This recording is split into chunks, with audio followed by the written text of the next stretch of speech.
तर मित्रांनो, आज आपण शेळ्यांसाठी आणले बाजारामधून टोमॅटो, तसेच शेळ्यांना हिरवा लसलशीत असा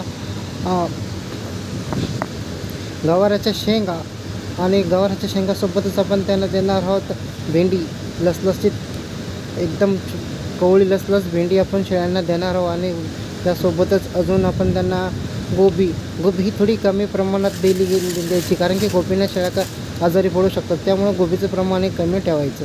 तर मित्रांनो, आपण आता हे व्यवस्थित याची टोमॅटोची कापणी करून घेऊ, म्हणजे जवळपास मोठे टमाटे जर असते तर शेळ्यांना खाता येत नाही, त्यामुळे आपण टमाट्याचे 2 भाग करून घेऊ व्यवस्थितपणे आणि त्यामध्ये थोडं काळं मीठ घालूया। काळं मीठ घातल्यानंतर शेळ्यांची पचनशक्ती चांगली राहते।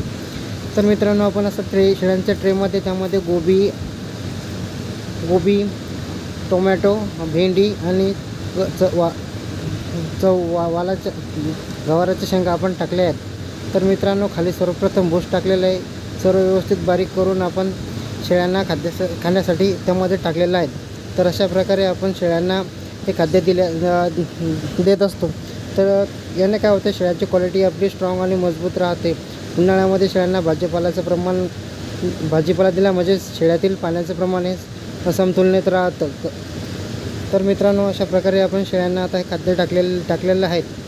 तर बघा, दोन्ही ट्रे आपण भरून ठेवलेले आहेत।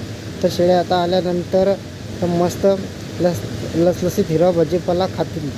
तर मित्रांनो बघा, आता आपल्या शेळ्या आलेल्या आहेत, तर त्यामध्ये आता बघा तशा आवडीने शेळ्या भाजीपाला खातात। तर हे भाजीपाला खात असताना यामध्ये थोडं काळं मीठ जर आपण टाकलं तर शेळ्या निश्चितच आवडीने भाजीपाला खातात। तर मित्रांनो, अशा प्रकारे आपण शेळ्यांची क्वालिटी चांगल्या तयार करण्यासाठी अशा प्रकारचा भाजीपाला देत असतो। हप्त्यातून दुसऱ्या किंवा तिसऱ्या दिवशी वेगवेगळ्या प्रकारचा भाजीपाला देत असतो। व्हिडिओ कसा आवडल्यास लाईक, शेअर आणि सबस्क्राईब करा। धन्यवाद।